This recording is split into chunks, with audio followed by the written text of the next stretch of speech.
Are you ready to stop stress, anxiety, and low self-esteem from running your life? Join award-winning author Dr. Friedemann Schaub from Empowerment Radio as he addresses some of the most prevailing challenges in our day-to-day lives.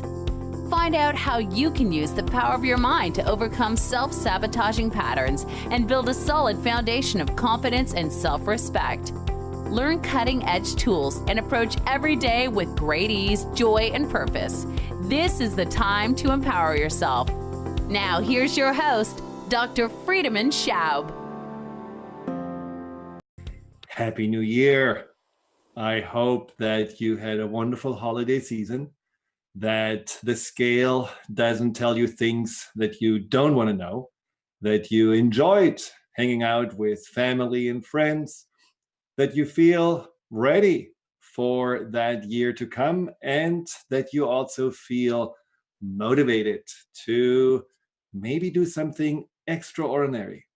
Get out of some old ruts and patterns and try something new. Get an aspect of your life to the next level. How would that be? That's what the show today is all about.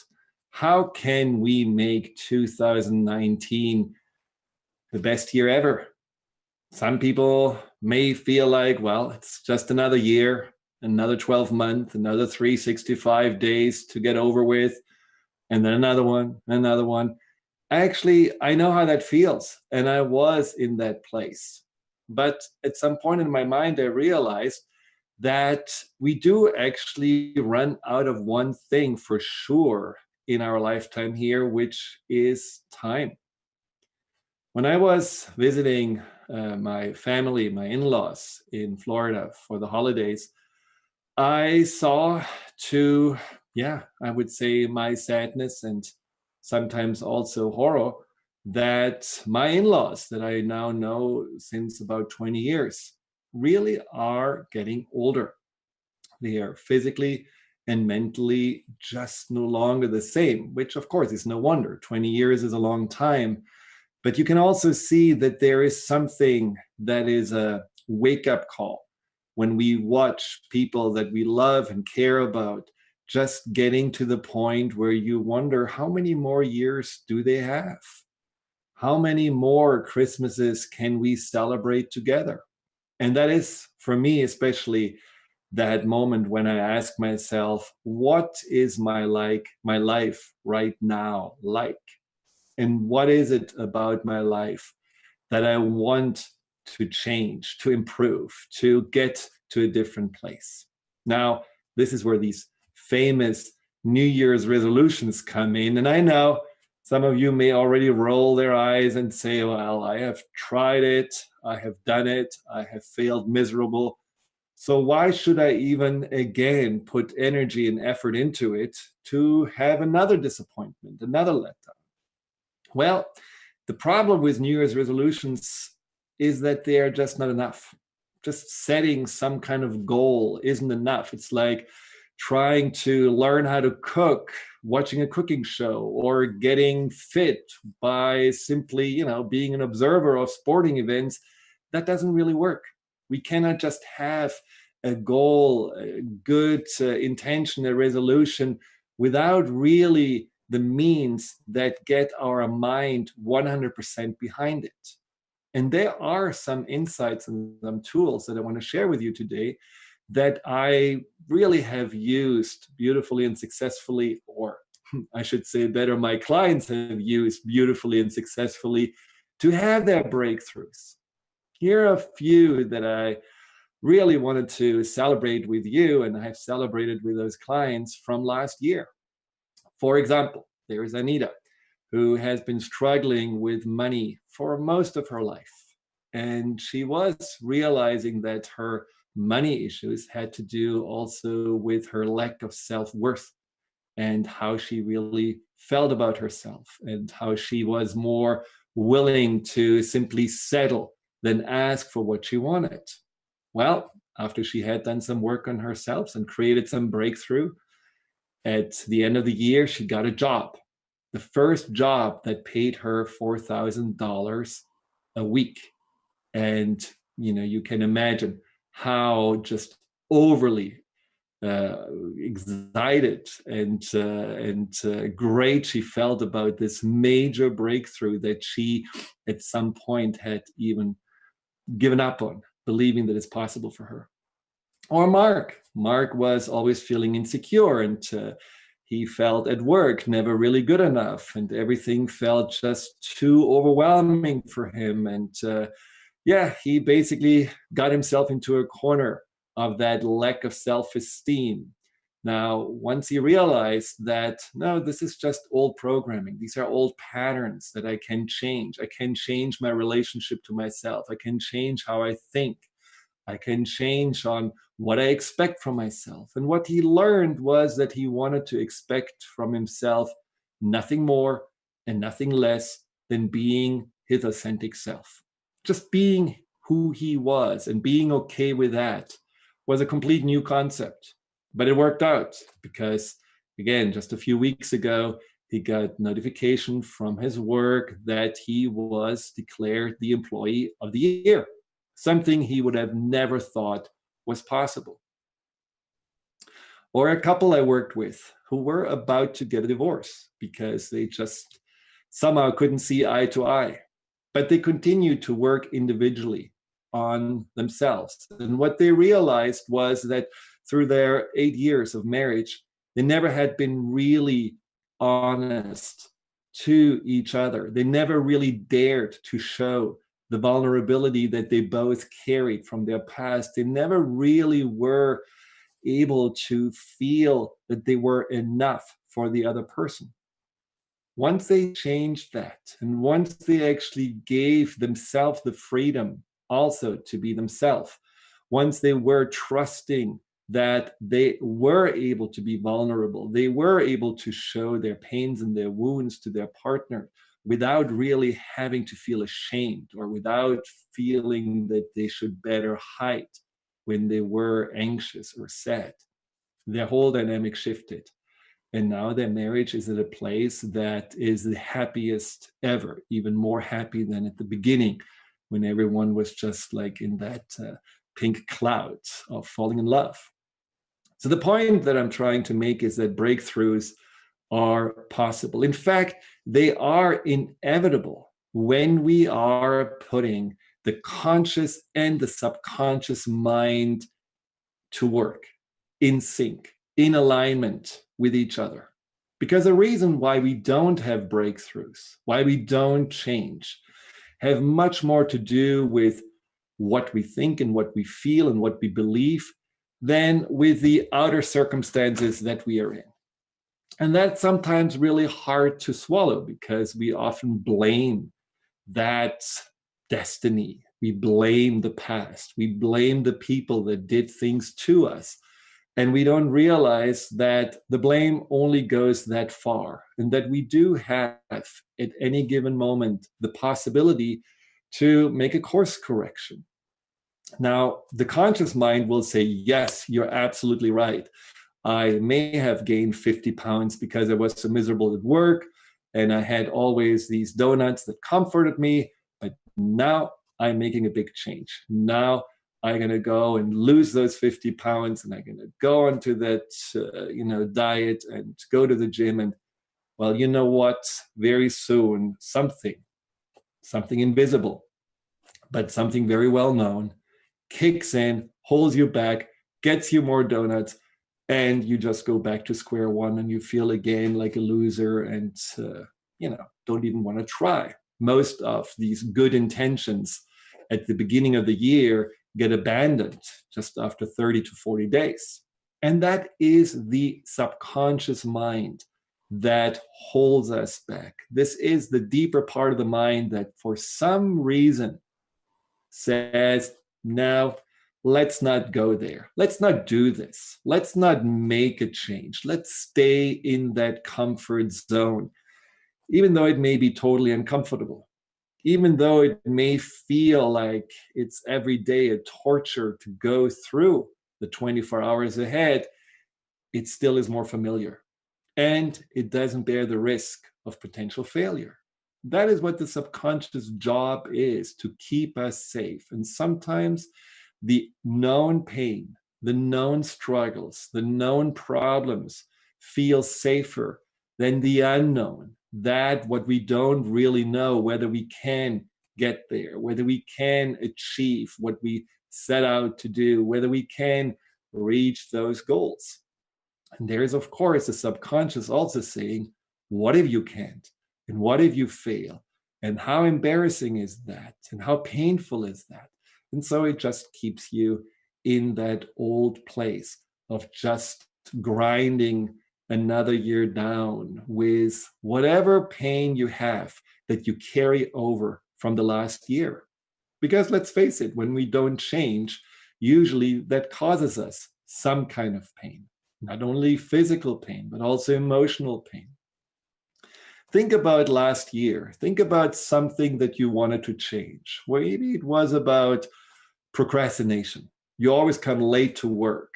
You always somehow put some things that you're supposed to do on the back burner. And then right before the deadline, you go into a frenzy, you burn the midnight oil, and then you barely make it, feel completely stressed out, anxious, worried. Is that a pattern that you already wanted to change and somehow weren't able to? Talk about losing weight. A lot of people want to do that, getting fit, getting in shape. Maybe you feel insecure, but you really also feel lonely and you want to start dating.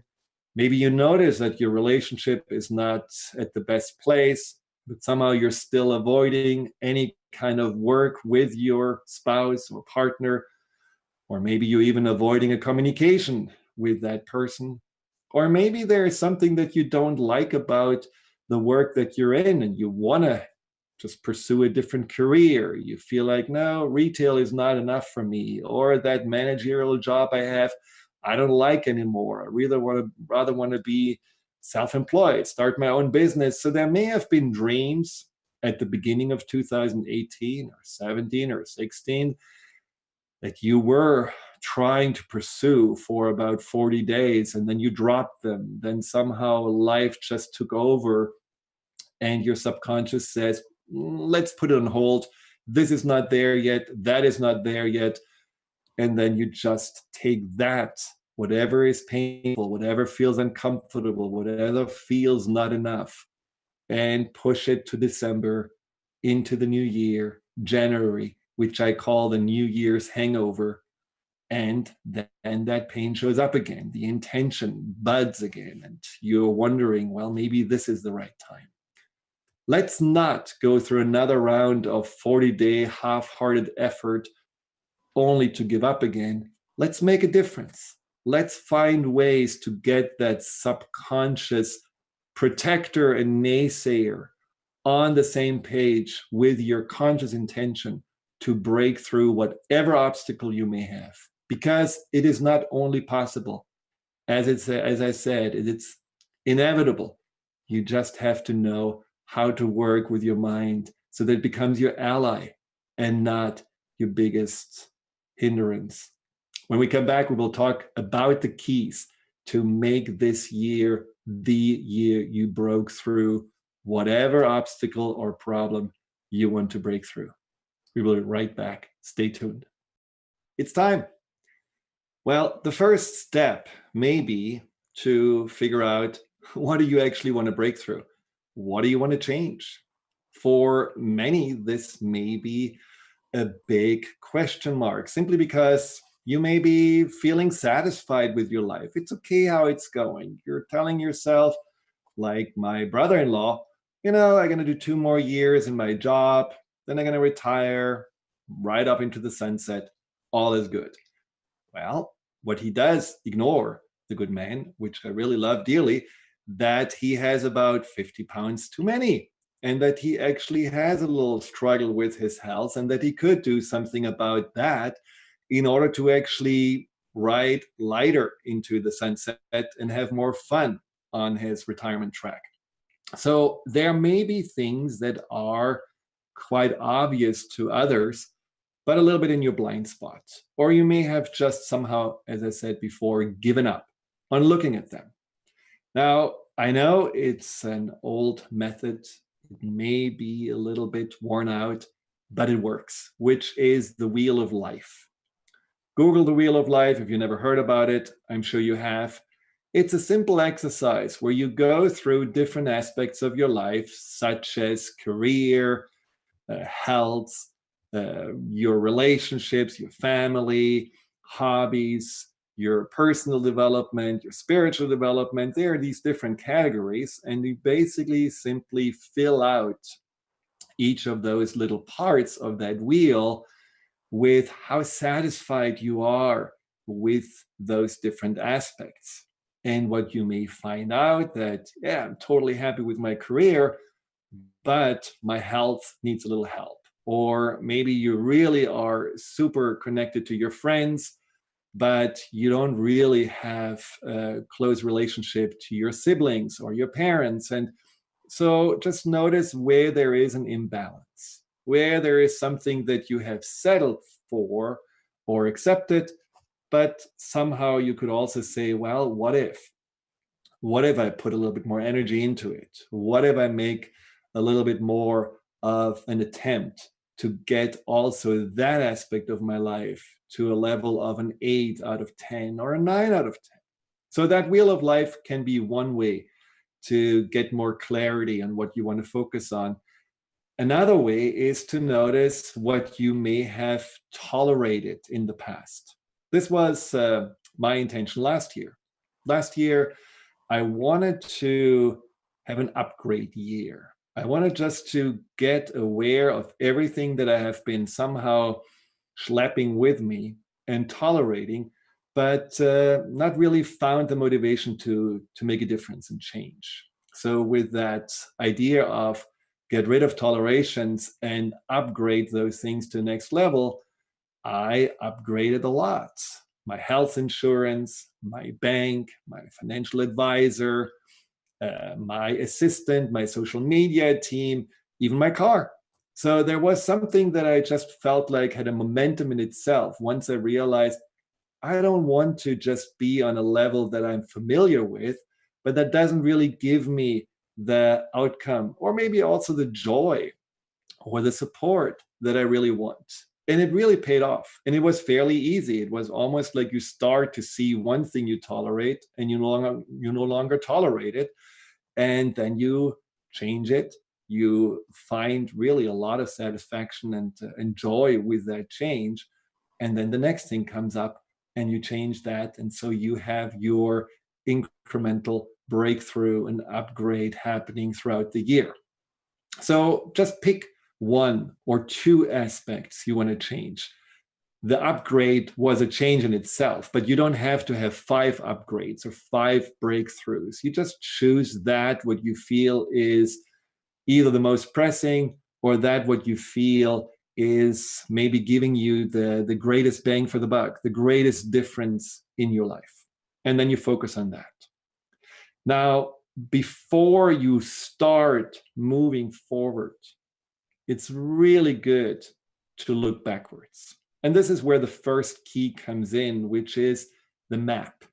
The map is basically that overview, that awareness on what it is, where you have been, where you are right now, and where you want to go in the future.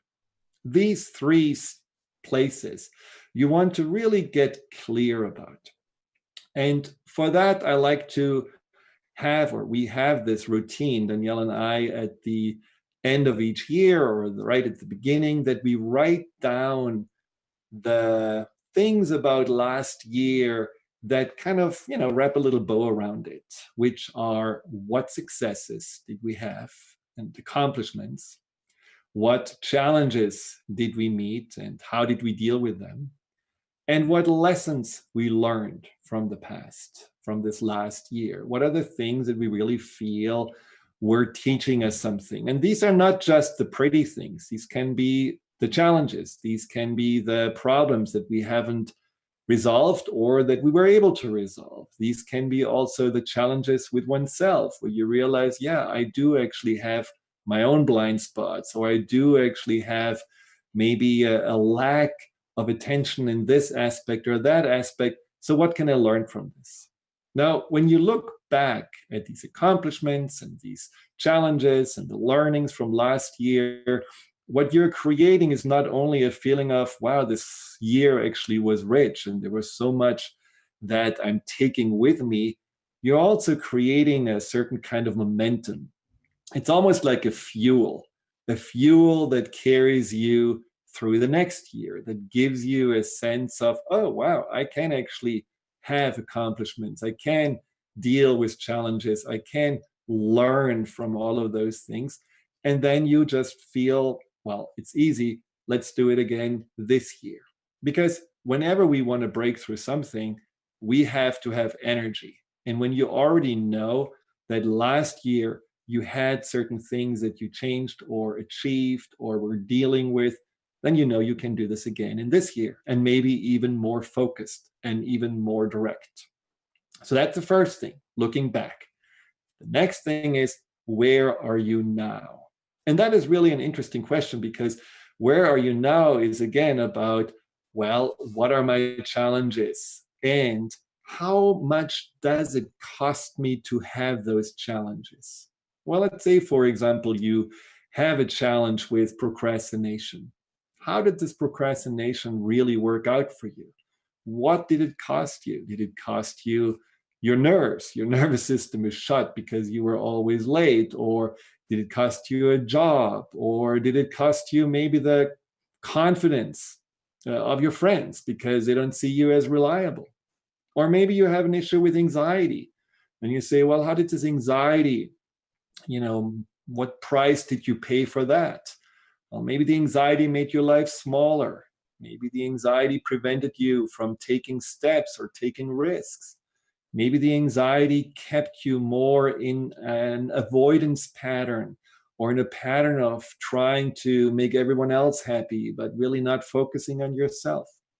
So when you look at where you're now, make sure that you are aware of the pain that you are having. This is something that the subconscious really needs. I mentioned before, the subconscious doesn't necessarily want to change because a pain can become familiar. It can be something like the background noise of a refrigerator. But then again, when you're really focusing on it, your subconscious realizes, oh, this is actually not really desirable. This is actually not only painful, but also costly. And if you're going to even go one step further and you ask yourself, so how will my life be if I'm going to live like this another 5 years? Well, for many of my clients, they get a cold sweat and they are super motivated to make a change because they are saying, oh, no, I don't want to do this anymore. This needs to really get into a different place. So this is when you look at the now, where you're now, this is the away from motivation that really pushes you from behind out of this stuckness. And your subconscious will be more willing to deal with the pain and get rid of it through change than holding on to it. And then on the map, you're going to look one step further and say, okay, what do I really want? And for that, it's important to be specific, be specific about those things that you want to change. Now, when it comes to procrastination, focus on not just never procrastinating, but focus on that, what you really feel like would make the biggest difference, like being more organized or being more on time, or feeling like more that you are consistent with your efforts rather than just spiking and then again dropping into inertia. Or when it comes to anxiety, maybe it's not about being the most confident and at ease person in the world, but saying, no, I will actually now start on working on the anxiety, find help for it, learn to know myself better, and then also learn to have a better relationship with myself, and from that rippling out with the world around me. So I want to ultimately feel safe or comfortable in my skin, or being more willing to let other people in, or be more willing to take care of myself and see that my own needs are met. Just get into that idea of that there is something maybe even the opposite possible for you. SMART goals are great ways to create these future intentions. And again, if you don't know about SMART goals, go to the Google machine and just see what it says. It's about really being specific and also reasonable and timed, and making those goals something that feels it pulls you forward. That's what this future looking on your map is all about. Feeling positively motivated, feeling like something is getting you out of this inertia, not because it pushes you away from the pain, but it actually pulls you in. Intention is feeling a positive tension between that where you are right now and that place that you want to be in the future. So that's step number one. Have a map. Step number two will come after the break. Welcome back to Empowerment Radio. Breaking through in 2019 is the topic. How to get the conscious and the subconscious mind on board with whatever goal or intention you set for this year. I just talked about the map and the importance of knowing where you came from and knowing where you are and what you want. Now, if you have any questions, just call in, or if you have any comments, or if you want to share a success story, I would love to hear from you. 800-930-2019. Again, this 1-800-930-2019, or you can also type a question into the chat box or on Facebook Live. It's on Transformation Talk Radio Facebook and also on my Dr. Friedemann Schaub Facebook. It's always live, and there you can even see my little face, which is nice, hopefully. And I also wanted to announce, talking about Facebook, that we are starting a little campaign on Facebook, Instagram, and Twitter about 50 weeks and 50 ways to reach greater self-empowerment. So every week I will introduce a concept that will just give you some food for thought, some tools, some great insights on how you can make yourself feel more empowered and also more a choice in your life. Key number two, which is all about stretching your mind. It's about flexibility. See, I notice that my body gets at times a little stiff. And you may actually notice this too. You know, when you're in your 50s, you feel like your hips are a little stiffer and you go for a run and afterwards you're limping along. And so I have to do stretching. And when I do stretching or yoga or Pilates, my body feels much better. Now, do we really not have to do the same thing for our mind? It always amazes me that we are so much more aware of our body and, eating right and making sure that we are really, looking after it. But when it comes to our mind, it's like the stepchild. We just feel like, our mind should be always working well, like a German car should never break down. Well, they do break down as well, as we know. But there's just something about the mind that we don't have the same intention and the same care as we have for our body.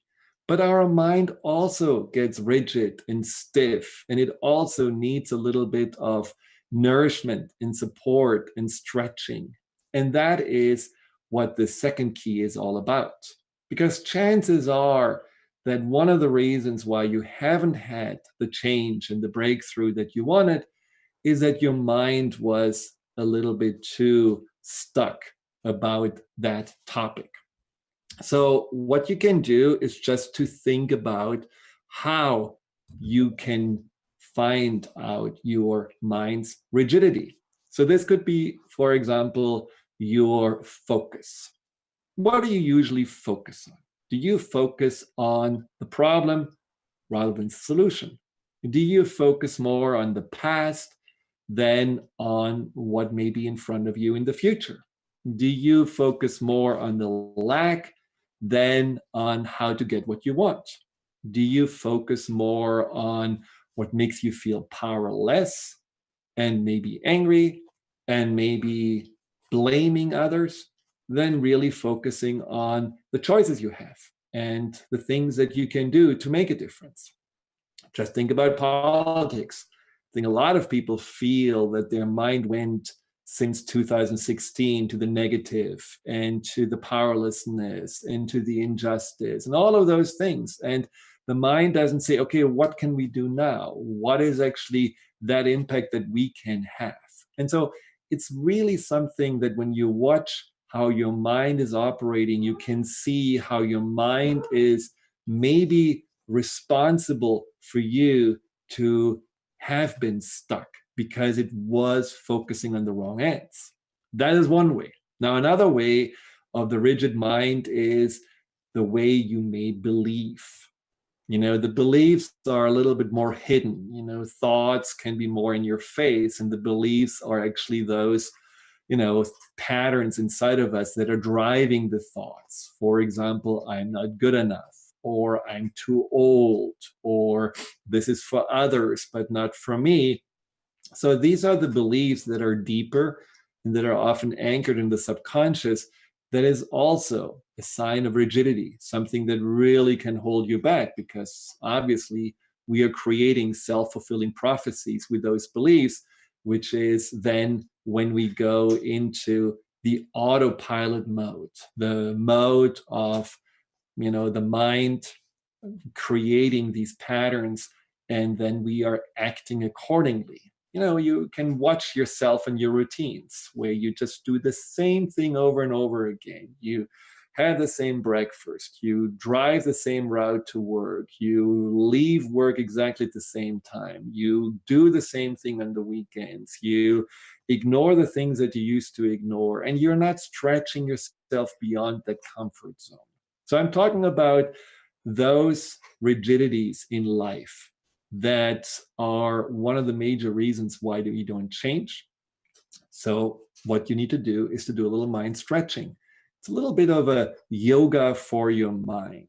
It's basically getting out of that comfort that the mind feels when it does the same thing over and over again, because it's controllable, it's predictable, but it's also ultimately limiting and boring. So how do you stretch? Well, let's focus on how you can change your thinking first. So for example, when you wake up in the morning, it's something that really works well. Rather than just being in autopilot mode, automatically go into visualization mode and really visualize an extraordinary day. Visualize, when you focus on one specific thing that you want to change, how today you can already make one step forward in this direction. One step, for example, could be for someone who feels very insecure but also lonely, just to have a little chat with the person at the coffee stand that you get your daily latte.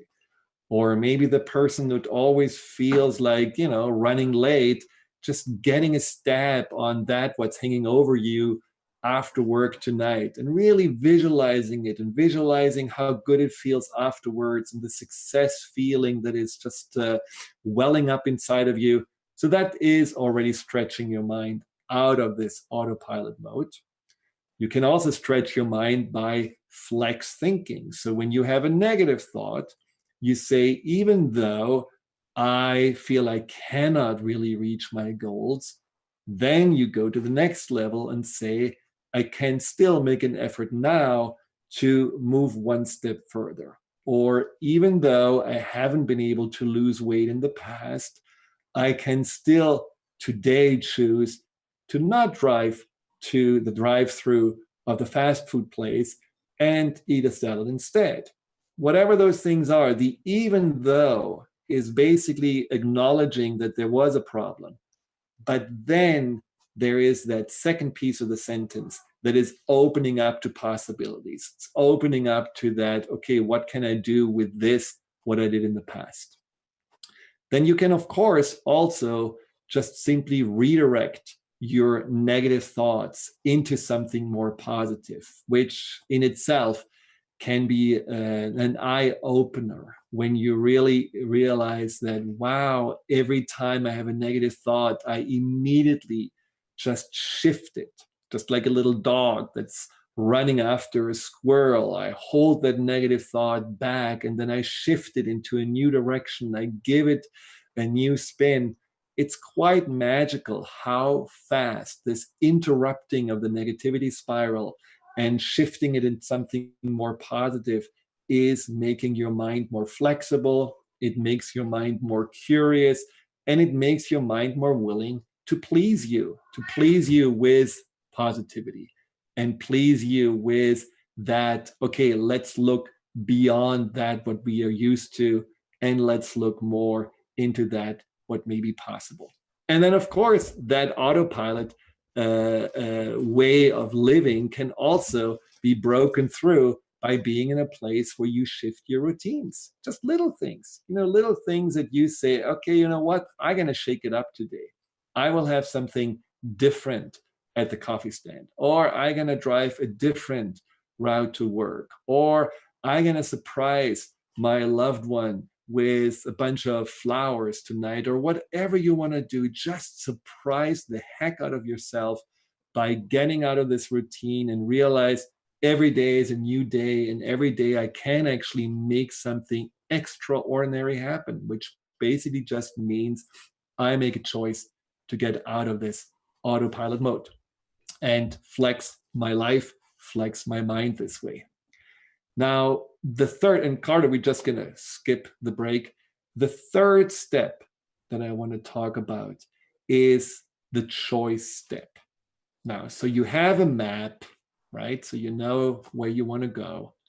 You have now a more flexible mind who sees more the opportunities, who sees like, oh, wow, there is another way of believing and thinking and acting.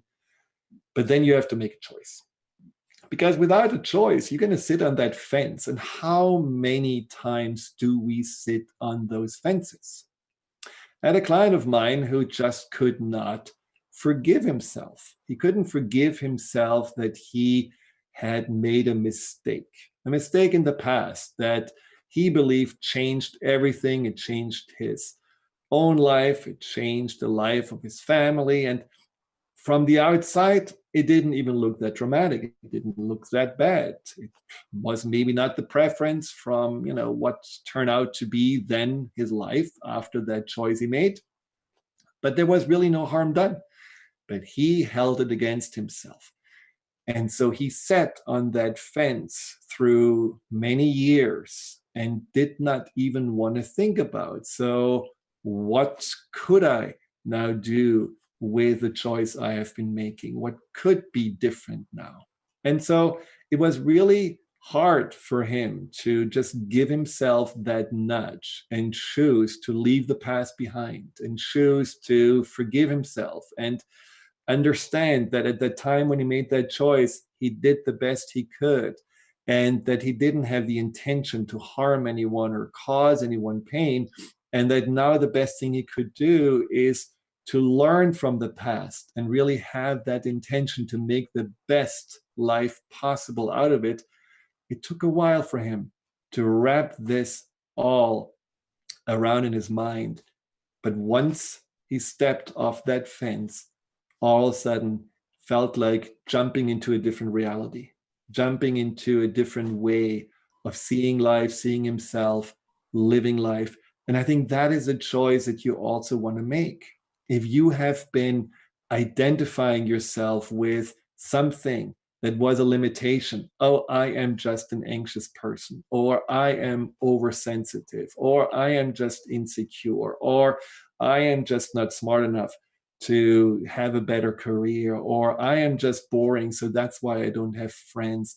These are all choices that we are making to believe in those old beliefs that often are not even that what we chose to believe in the first place.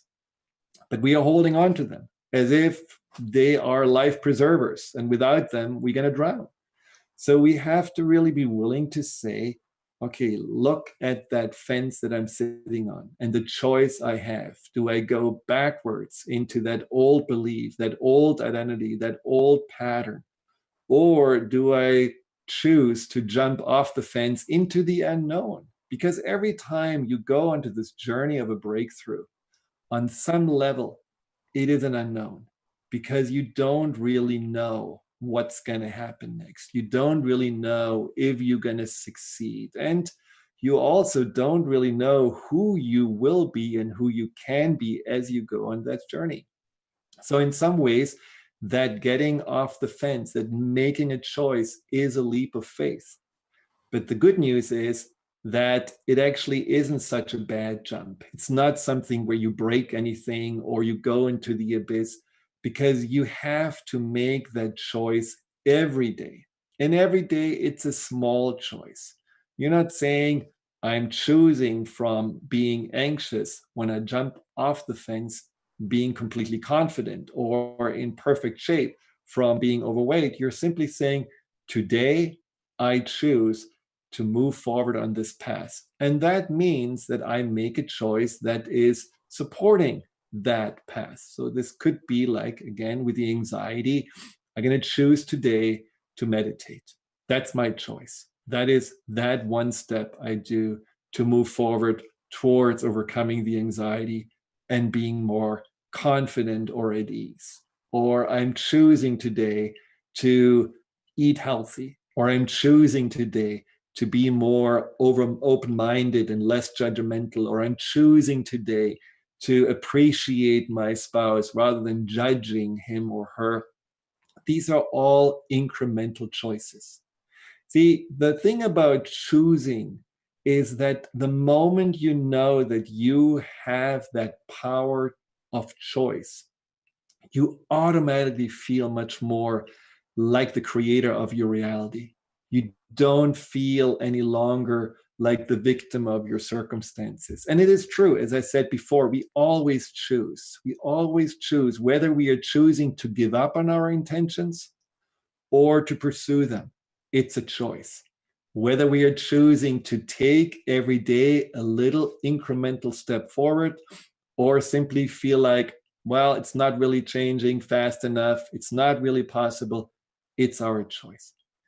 We cannot always choose the external circumstances. Sometimes we cannot even choose the people that we are dealing with, and we certainly cannot change them the way we want them to. Wouldn't that be nice? But we can't, which is fine. But we can choose how we respond to them. We can choose how we see them. We can choose how we want to act in those circumstances. These are the choices we have. And I found personally the idea and this acknowledgement of choice, on some level, it's daunting because it puts a huge responsibility on you. It really means like, whoa, life is actually my creation. It's me now. I'm the one to blame. But at the same time, it's also incredibly freeing, and it gives you really a sense of peace. And as I said before, sometimes you choose peace when you cannot really choose that your circumstances are changing fast enough or possible to change right now for whatever reason, but you choose them to be at peace. You choose to do your best. You choose to make those changes that you want to make. So that's step number 3. Now, in February, beginning of February, we're going to have a second show, which is going to introduce 3 more steps on how to make that breakthrough. But what I would like you to think about already is, until then, how can I get this momentum that I want so that in a year, I'm going to feel like I have a whole list of positive accomplishments and progress I have made. So make that map, go back, look at the last year, look where you're right now, get that negative motivation, that away from motivation, so that you really are fired up to change. Be clear about what you want instead in the future, that you want to create. Practice this mind yoga, this flexibility, just mix it up, think differently, and act as if you already are that person that you want to become, as if you already are someone who, again, is always in time, or is more open and confident, or is someone who is health conscious and really wanting to be in shape. Whatever those things are, act as if, take on with that flexible thinking, that personality, and then also make that choice every day. Make a choice. Sometimes I compare this to, a long-term relationship or a marriage, where on some level you choose every day to be your best. You choose every day to be with that person and, show up in a way that is respectful, that is, bringing some positivity to the table, that is also willing to, take the necessary steps. And that is, I think, pursuing your goals and your intentions in some ways exactly like that. You have to every day say, I signed up for this. I am committing to this, and I'm going to see it through. Now, one thing that I want to also mention is that when you have this intention, make sure that as you make the daily choices, that you're not only focusing at the end of the day on, oh my God, it's still 50 pounds away, or it's still too scary to go out of the house, or it's still too difficult for me to be on time. Don't focus on the lack that's still there. Don't focus on how far it is between where you are and where you want to be. Focus on the small positive change that you have made. That's really important. I talked about feeding the body with good nourishment.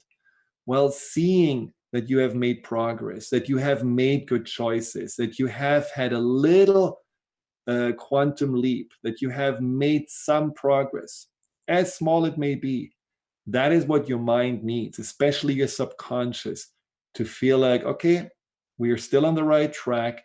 It's about pleasing. It's not about staying stuck or safe.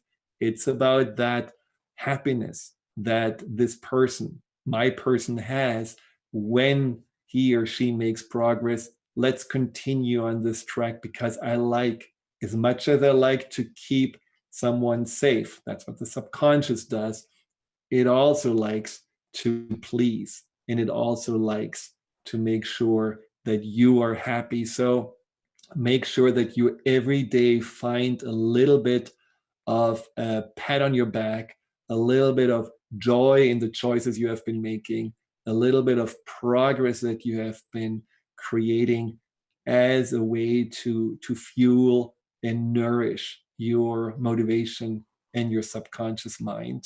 And then make also some course corrections if you feel like, well, this was great, but I can do better tomorrow.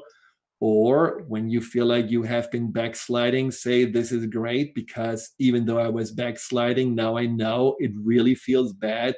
Tomorrow, I'm even more motivated to make good choices. So you can already see that these first three keys can really help you to get that momentum, so that when we are talking in February, first Wednesday in February again, because in 2 weeks I'm going to have a guest, but I will talk more about breaking through in 2019. Then in February, that you already feel like, yes, I have this momentum, I have clarity, and I have a whole bunch of questions that I want to ask during the show. Or you can, of course, email me at info@thefearandanxietysolution.com. If you're interested in getting more help on your journey, on breaking through, on empowering yourself, set up a free consultation, phone, Skype, Zoom, all is possible no matter where you are. I'm happy to speak with you. Until next time, thank you for tuning in. Thank you for watching and listening. And again, have a wonderful new year. Make it a breakthrough one. I'm looking forward to supporting you in the journey.